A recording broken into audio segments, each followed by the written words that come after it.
Nous avons noté avec intérêt les observations pertinentes qui ont été soulevées dans le cadre du débat général qui se clôture ce jour. Nous en noterons sans nul doute encore d'autres lors des travaux en commission.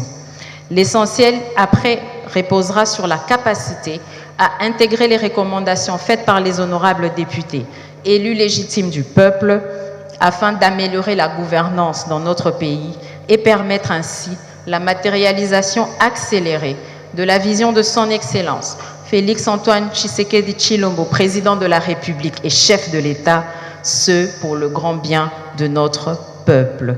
Je vous remercie de votre aimable attention. Nous avons déclaré recevables les réponses de la vice-ministre de Finances parce qu'elle a donné des arguments convaincants. Nous avons émis des observations, notamment sur les dépassements de certaines lignes et sur une mauvaise affectation. Et je crois que ce qu'elle a dit et ce que je retiens, c'est que nous sommes petit à petit en train d'aller vers le projet axé sur le résultat, le budget programme. Et ça, c'est essentiel. Elle a dit, elle a répété. Et elle a dit aussi qu'ils sont en train de faire des efforts pour assainir les finances publiques et aussi pour numériser les dépenses.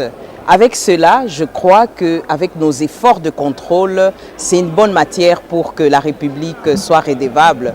Nous avons la redevabilité vers la République. Vous savez, même pour l'érosion de Kindélé.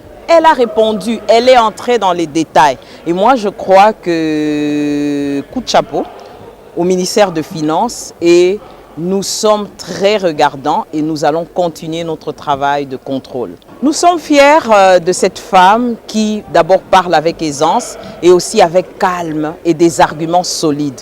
J'en profite pour féliciter la vice-ministre des Finances du fait qu'elle a répondu à nos 47 préoccupations que nous avons soulevées les jours du débat. Et donc, aujourd'hui, je suis fier du gouvernement représenté par la vice-ministre des Finances. Et comme vous l'avez constaté ici, tout le monde a voté le projet de loi de réduction des comptes. Et j'en profite d'ailleurs pour demander à notre bureau de l'Assemblée nationale qu'il puisse programmer l'examen de la loi des finances 2023 du fait que, vous le savez, ce gouvernement n'a même pas encore 2 ans, mais ce gouvernement vient de nous faire sortir de 4 milliards. Aujourd'hui, nous sommes à 11 milliards et le gouvernement va nous présenter un budget de plus de 14 milliards. D'avance, j'en profite pour féliciter tous les membres du gouvernement. C'est au nom du principe du budget de l'État. D'abord, je félicite Madame la vice-ministre des Finances. Et ça, personne n'ignore qu'elle est d'abord une Congo. Ça nous fait la fierté de voir une dame qui a la maîtrise devant le perchoir de l'Assemblée nationale. Parce que nous voyons beaucoup de ministres en train de trembloter ici. Mais du moins, elle, en tant que vice-ministre, elle donne l'honneur à la femme. Parce que nous voulons l'émancipation de la femme, il faudra que la femme prenne une bonne place au sein des institutions de la République. Vraiment, ça nous fait de la fierté.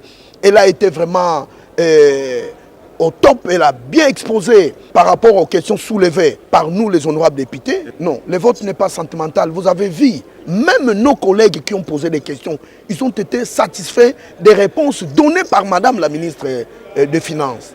Nous vous remercions, Madame la vice-ministre. Honorables députés, chers collègues, avec respect et aisance, Madame la vice-ministre vient de répondre à nos préoccupations. Nous lui disons encore une fois félicitations. Après ces réponses, le débat général sur le projet de loi sous examen est clos. Au vu du résultat de vote, l'Assemblée plénière déclare recevable les projets de loi portant reddition de comptes de la loi de finances de l'exercice 2021.